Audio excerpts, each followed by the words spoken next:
Halo semuanya dan selamat datang kembali. Pasti udah pada tahu kan film Inception karya Christopher Nolan. Film yang super kompleks tentang mimpi di dalam mimpi.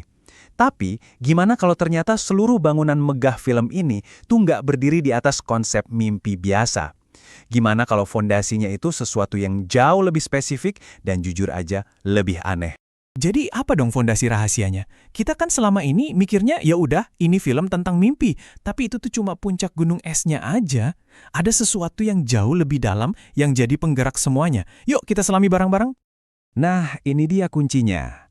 Fondasi sejati Inception itu ternyata bukan mimpi biasa yang kita alami pas tidur, tapi sebuah konsep psikologis yang namanya lamunan berlebihan atau excessive daydreaming. Inilah mesin yang memungkinkan adanya arsitek mimpi, pencurian ide, bahkan penanaman ide itu sendiri. Oke, sekarang kita bongkar mesinnya ya. Sebelum kita lihat gimana Nolan mengubah konsep ini jadi senjata sinematik yang keren banget, kita perlu paham dulu, apa sih sebenarnya lamunan berlebihan itu di dunia nyata? Jadi, di dunia psikologi, ini tuh fenomena yang beneran ada, namanya maladaptive daydreaming. Dan ini bukan sekedar ngelamun pas lagi rapat yang ngebosenin ya. Coba deh, bayangin, kamu ngebangun dunia fantasi di kepala kamu, yang detailnya itu udah kayak cerita Game of Thrones, lengkap dengan karakter, sejarah, sampai aturan fisikanya sendiri. Sampai-sampai, dunia fantasi itu mulai ganggu kehidupan nyata kamu. Nah, separah itu levelnya. Dan disinilah jeniusnya Nolan kelihatan. Dia ngambil sebuah kondisi yang dianggap gangguan, sesuatu yang pasif, yang terjadi ke seseorang, terus dia balik 180 derajat. Di dunianya Inception, kemampuan ini bukan lagi kelemahan, tapi justru jadi kekuatan super. Sebuah dunia internal yang bisa dirancang, bisa dimasukin, dan bisa dimanipulasi sesuka hati. Keren banget. Jadi, kalau lamunan berlebihan itu mesinnya, gimana caranya para karakter ini navigasi di dunia pikiran yang super kacau? Ya, mereka butuh peta kan? Dan peta itu disediain sama dua nama besar di dunia psikoanalisis, Sigmund Freud dan Carl Jung.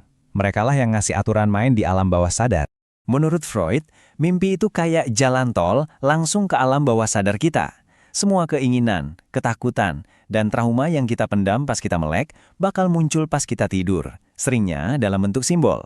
Jadi apa yang kita ingat dari mimpi, misalnya dikejar monster, itu cuma sampulnya doang. Di belakangnya ada makna yang lebih dalam, yang tersembunyi, kayak misalnya kecemasan kita soal kerjaan. Inception ngambil ide ini dan membuatnya jadi benar-benar literal. Proyeksi orang-orang yang ngisi dunia mimpi itu adalah manifestasi fisik dari alam bawah sadar si pemimpi. Pas mereka jadi agresif, itu artinya mekanisme pertahanan psikologisnya lagi aktif, menjelma jadi pasukan bersenjata. Dan Mal yang terus-terusan ngehantuin Cobb, wah itu representasi sempurna dari rasa bersalah dan trauma yang ditekan habis-habisan. Nah, muridnya Freud, Carl Jung, punya pandangan yang sedikit beda. Buat dia, mimpi itu bukan cuma soal ngebongkar masa lalu, tapi juga soal ngebangun masa depan. Sebuah perjalanan buat jadi versi diri kita yang paling utuh. Jung percaya kita semua ini terhubung ke semacam database psikis raksasa yang disebut ketidaksadaran kolektif, yang isinya itu simbol-simbol universal yang dipahami semua manusia. Dan ide Jung ini juga kelihatan banget di filmnya. Limbo, ruang mental yang purba, nggak berbentuk, isinya cuma reruntuhan ide. Itu representasi sempurna dari ketidaksadaran kolektif tadi. Sementara Ariadne, sang arsitek, jelas banget perannya sebagai arketipe sang penolong yang ngebimbing Cobb sebagai sang pahlawan buat berhadapan langsung dengan bayangannya. Yang nggak lain dan nggak bukan adalah Mal. Jadi biar gampang, gini deh. Freud ngejelasin kenapa Mal ada, dia itu rasa bersalah yang terpendam. Sementara Jung ngejelasin tujuan perjalanan Cobb, yaitu untuk menghadapi Mal dan jadi utuh lagi. Dua teori ini, kalau digabung, jadi peta psikologis yang detail banget buat film ini. Oke, kita udah punya mesinnya, yaitu lamunan berlebihan. Kita juga udah punya petanya, dari Freud dan Jung. Sekarang, gimana cara kerjanya? Gimana kabel-kabel ini semua nyambung? Nah, jawabannya datang dari ilmu kognitif modern. Ternyata, ini semua ada penjelasan ilmiahnya loh. Kemampuan kita buat ngelamun itu erat banget hubungannya sama bagian otak yang disebut Default Mode Network atau DMN. Anggap aja DMN ini kayak ruang simulasi di otak kita. Jaringan inilah yang aktif pas kita lagi nggak fokus sama dunia luar, tapi justru lagi ngerancang rencana, nostalgia, atau ngebayangin skenario gimana kalau. Bisa dibilang, DMN ini adalah arsitek internal kita. Kalau kita paham ini, proses Inception itu jadi bukan sihir lagi, tapi sebuah prosedur yang masuk akal. Pertama, timnya Cobb ngebangun simulasi mental yang meyakinkan banget. Kedua, di level paling dalam, mereka nanemin benih idenya. Ketiga, otak si target secara alami bakal ngonsolidasi memori palsu ini, bikin memori itu kerasa nyata. Dan akhirnya, keyakinan baru itu bakal numbuhin tindakan baru di dunia nyata. Simpel kan? Nah, kemampuan buat membangun dunia di dalam pikiran ini yang membawa kita ke pertanyaan utama di filmnya. Apakah kekuatan ini ngejadiin kita seorang pencipta yang bebas, atau malah seorang tahanan di penjara buatan sendiri? Film ini nunjukin dua sisi dari kekuatan ini dengan sangat brilian. Di satu sisi, ada Ariadne, sang arsitek. Buat dia, imajinasi itu kanvas tanpa batas. Dia bisa ngelipat kota Paris, ngebangun labirin dari nol. Tapi di sisi lain, ada Cobb, sang tahanan. Buat dia, imajinasi justru udah jadi penjara, sebuah dunia limbo yang sempurna sama istrinya, yang saking indahnya, dia jadi nggak mau atau mungkin nggak bisa pergi dari sana. Nah, inilah bahaya sesungguhnya dari maladaptive daydreaming.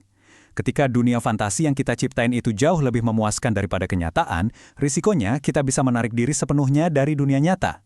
Perjuangan Cobb itu bukan cuma plot film loh, itu adalah alegori dari pertarungan psikologis yang beneran ada. Jadi inilah alasannya kenapa lamunan berlebihan adalah fondasi sejati dari Inception. Pertama, konsep ini yang memungkinkan plotnya berjalan.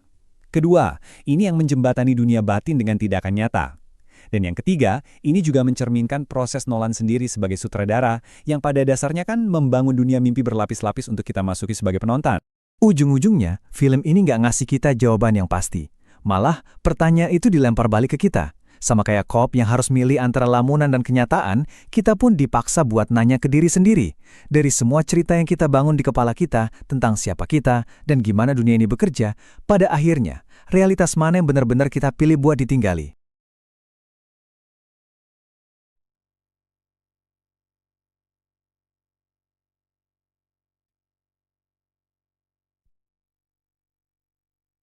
Halo semuanya dan selamat datang kembali. Pasti udah pada tahu kan film Inception karya Christopher Nolan. Film yang super kompleks tentang mimpi di dalam mimpi. Tapi, gimana kalau ternyata seluruh bangunan megah film ini tuh nggak berdiri di atas konsep mimpi biasa? Gimana kalau fondasinya itu sesuatu yang jauh lebih spesifik dan jujur aja lebih aneh? Jadi apa dong fondasi rahasianya? Kita kan selama ini mikirnya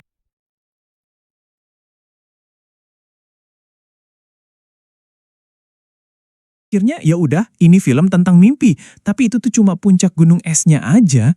Ada sesuatu yang jauh lebih dalam yang jadi penggerak semuanya. Yuk kita selami bareng-bareng. Nah, ini dia kuncinya. Fondasi. Halo semuanya dan selamat datang kembali. Pasti udah pada tahu kan film Inception karya Christopher Nolan. Film yang super kompleks tentang mimpi di dalam mimpi. Tapi, gimana kalau ternyata seluruh bangunan megah film ini tuh nggak berdiri di atas konsep mimpi biasa? Gimana kalau fondasinya itu sesuatu yang jauh lebih spesifik dan jujur aja lebih aneh? Jadi apa dong fondasi rahasianya? Kita kan selama ini mikirnya ya udah ini film tentang mimpi, tapi itu tuh cuma puncak gunung esnya aja.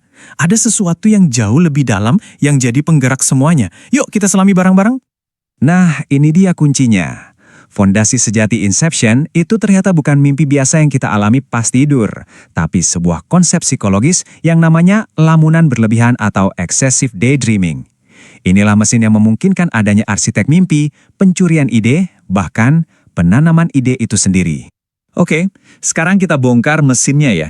Sebelum kita lihat gimana Nolan mengubah konsep ini jadi senjata sinematik yang keren banget, kita perlu paham dulu, apa sih sebenarnya lamunan berlebihan itu di dunia nyata? Jadi, di dunia psikologi, ini tuh fenomena yang beneran ada, namanya maladaptive daydreaming. Dan ini bukan sekedar ngelamun pas lagi rapat yang ngebosenin ya. Coba deh, bayangin, kamu ngebangun dunia fantasi di kepala kamu, yang detailnya itu udah kayak cerita Game of Thrones, lengkap dengan karakter, sejarah, sampai aturan fisikanya sendiri.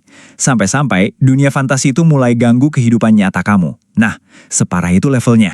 Dan disinilah jeniusnya Nolan kelihatan. Dia ngambil sebuah kondisi yang dianggap gangguan, sesuatu yang pasif, yang terjadi ke seseorang, terus dia balik 180 derajat. Di dunianya Inception, kemampuan ini bukan lagi kelemahan, tapi justru jadi kekuatan super. Sebuah dunia internal yang bisa dirancang, bisa dimasukin, dan bisa dimanipulasi sesuka hati. Keren banget. Jadi, kalau lamunan berlebihan itu mesinnya, Gimana caranya para karakter ini navigasi di dunia pikiran yang super kacau? Ya, mereka butuh peta kan? Dan peta itu disediain sama dua nama besar di dunia psikoanalisis, Sigmund Freud dan Carl Jung. Merekalah yang ngasih aturan main di alam bawah sadar. Menurut Freud, mimpi itu kayak jalan tol langsung ke alam bawah sadar kita. Semua keinginan, ketakutan, dan trauma yang kita pendam pas kita melek bakal muncul pas kita tidur, seringnya dalam bentuk simbol. Jadi apa yang kita ingat dari mimpi, misalnya dikejar monster, itu cuma sampulnya doang. Di belakangnya ada makna yang lebih dalam, yang tersembunyi, kayak misalnya kecemasan kita soal kerjaan. Inception ngambil ide ini dan membuatnya jadi bener-bener literal. Proyeksi orang-orang yang ngisi dunia mimpi itu adalah manifestasi fisik dari alam bawah sadar si pemimpi. Pas mereka jadi agresif, itu artinya mekanisme pertahanan psikologisnya lagi aktif, menjelma jadi pasukan bersenjata. Dan Mal yang terus-terusan ngehantuin Cobb, wah itu representasi sempurna dari rasa bersalah dan trauma yang ditekan habis-habisan. Nah, muridnya Freud, Carl Jung, punya pandangan yang sedikit beda. Buat dia, mimpi itu bukan cuma soal ngebongkar masa lalu, tapi juga soal ngebangun masa depan. Sebuah perjalanan buat jadi versi diri kita yang paling utuh.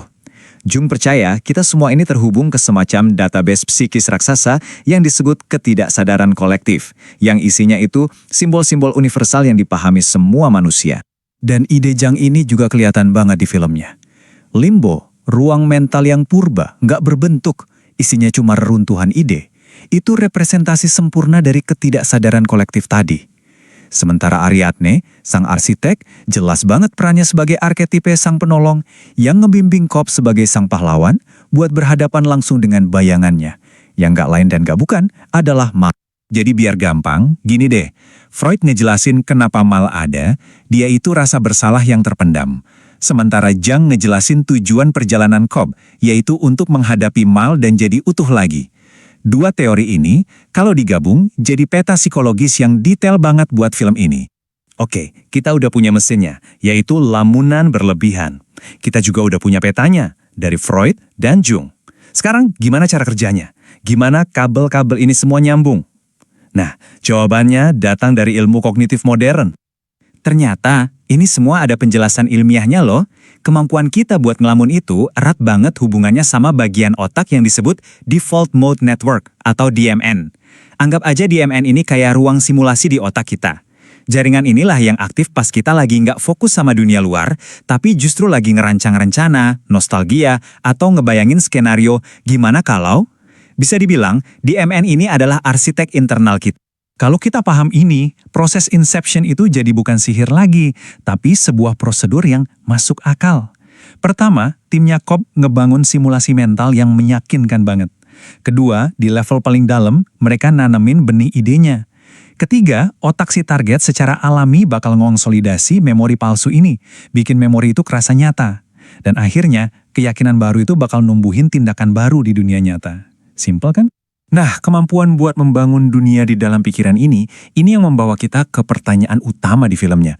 Apakah kekuatan ini ngejadiin kita seorang pencipta yang bebas, atau malah seorang tahanan di penjara buatan sendiri?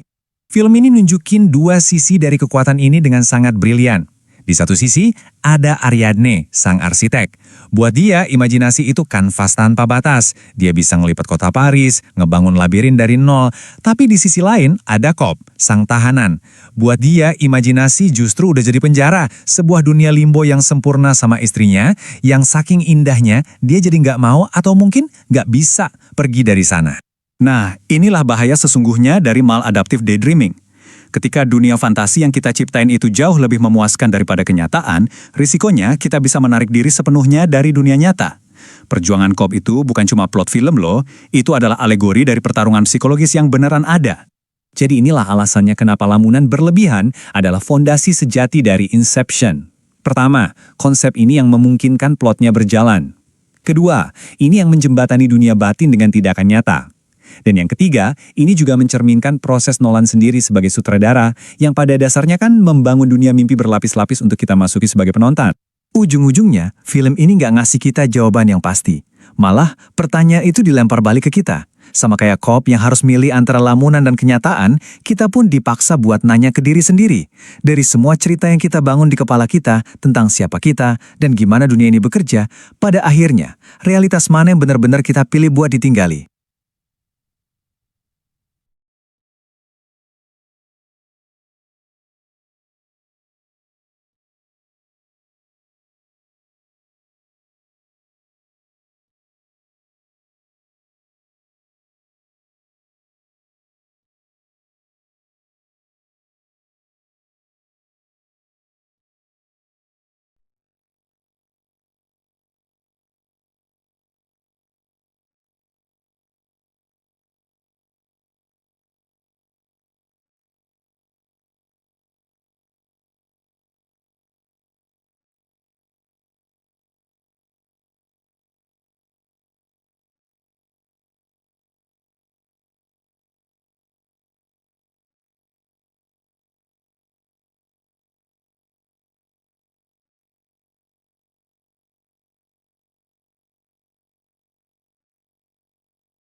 Today, we're going deep. We're going to dive headfirst into the dreamscape and explore the really complex, kind of unsettling philosophical questions at the very heart of the film Inception. You know, this is a movie that does more than just entertain. It gets right under your skin and makes you ask yourself a very serious question. How do you know you're not dreaming right now? So, this one line from the movie, "This is our way in." It frames an idea not just as some fleeting thought, but as a living thing, an infectious parasite that can burrow into your mind and completely redefine your reality. And that, right there, raises a huge question. How can we ever know which ideas are truly our own and which reality is the real one? No, I'm serious. Just for a second, think about it. How can you be 100% certain that you're awake? I mean, when you're in a dream, everything feels completely real. It's only after you wake up that you go, wait a minute, that was weird. That one single unnerving thought is the engine that drives this entire film. All right, so let's dive into our first section, the resilient parasite. You see, the real power of Inception comes from this unsettling question, which isn't just some clever movie premise. Nope. It's actually one of the oldest, most stubborn problems in all of philosophy, and it challenges the very foundation of everything we think we know. Okay, next up, Section 2, Architects of Illusion. This is where we explore how the film visualizes this ancient doubt. It literally turns the mind into a physical space, a world you can build, you can navigate, you can get lost in. And doing that forces us to confront just how fragile our own version of reality might actually be. At its core, what we're really talking about here is something called philosophical skepticism. This is a whole school of thought that basically just crosses its arms and says, prove it. Prove that everything you see, everything you hear and feel is actually real and not just some incredibly elaborate trick. And believe me, this is not a new problem. Far from it. On the left, you've got the ancient Taoist philosopher Zhuangzi. He dreamed he was a butterfly, and when he woke up, he couldn't figure out if he was a man who dreamed of being a butterfly or a butterfly now dreaming he was a man. Then you jump forward to Neo in The Matrix, dealing with a high-tech dream, thousands of years apart, and they're wrestling with the exact same mind-bending question. Then you've got this guy, the 17th century philosopher René Descartes. He took this so seriously that he went on this whole mission to doubt literally everything he could. He figured that some powerful, evil genius could be tricking him, making a dream world feel perfectly real. And this quote, it just nails the dilemma that both he and Cobb are up against. So here's the modern take on Descartes' evil demon. It's a thought experiment called the brain in a vat. The idea is simple, and it's terrifying.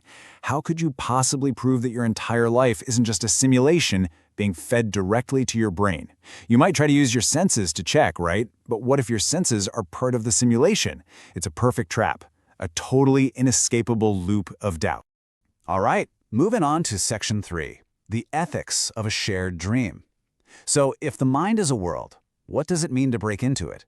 This is where the film moves past just questioning reality and really forces us to think about the morality of what they're doing. And this right here is the ethical heart of the whole movie. Stealing an idea, extraction, that's framed as, corporate espionage. It's bad.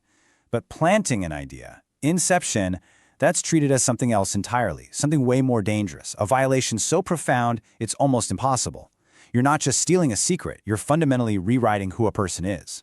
And what about all the people inside these dream worlds?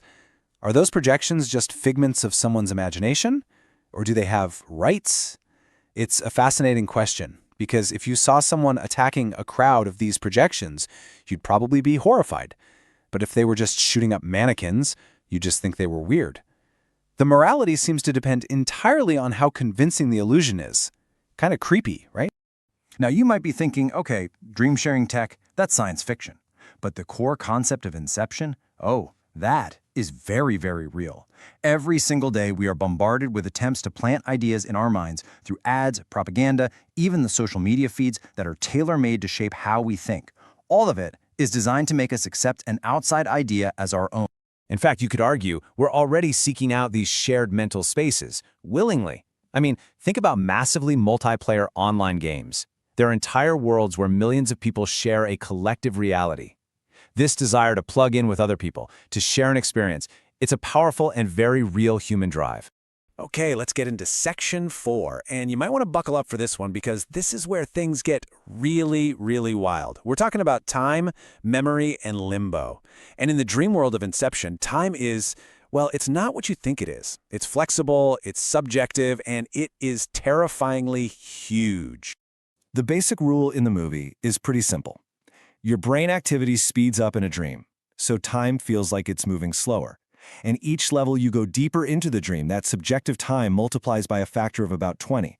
So a few minutes on one level can feel like hours on the level below it. And this is where the numbers get absolutely insane. So follow me here. Their whole mission takes place during a 10-hour flight, okay? That becomes about 8 days in the first dream level, which then becomes over 5 months in the second level, and almost a decade in the third. And if you go even deeper into unstructured dream space, you end up in limbo. For what feels like forever, a whole lifetime can pass in just a few real-world hours. But here's the really important thing to understand about limbo. It's not just a place. It's a psychological prison that you build yourself out of memory and regret. It's what happens when your mind is adrift in infinite time and it just forgets. It forgets there's even a real world to go back to. It's the ultimate expression of being lost inside your own head. Which brings us to our final section, and back to the surface, the spinning question. After all this mind-bending stuff about reality and time, the movie leaves us with one last very personal choice, and this one is for us. And the best way to understand Cobb's final choice is through this really cool thought experiment from a philosopher named Robert Nozick. He called it the experience machine. Imagine a machine that could give you any experience you ever wanted. You could feel what it's like to write a masterpiece, or fall in love, or achieve all your goals. It would all feel 100% real. The question is, would you plug in for life, knowing none of it was genuine? And that is exactly the choice Cobb is facing in that final scene. A flawed, messy reality versus a perfect, happy dream. And what does he do? He walks away from the spinning top. He doesn't wait to see if it falls. He makes his choice. He chooses the experience of being with his kids, regardless of whether it's real or not. What's so interesting is that Nozick, the guy who invented the machine, he argued that most of us would actually say no. We wouldn't plug in. He claimed that we value actually doing things and actually being a certain kind of person more than we value just the feeling of happiness. We want to be connected to something real, something deeper than just a simulation. And that right there is the absolute genius of Inception's ending. The point isn't for us to sit around and debate whether the top falls over. The point is that the film has just performed Inception on us. It has successfully planted an idea in our minds and forced us to ask ourselves, what do I value more, a comfortable illusion or a difficult reality? You know, after everything Cobb has been through, all the layers of dreams, the years in limbo, the crushing pain of his memories, he chooses his reality based on what matters most to him. The film leaves us with that same choice. If you choose your happiness, and you can't even be sure if it's real, does the difference even matter?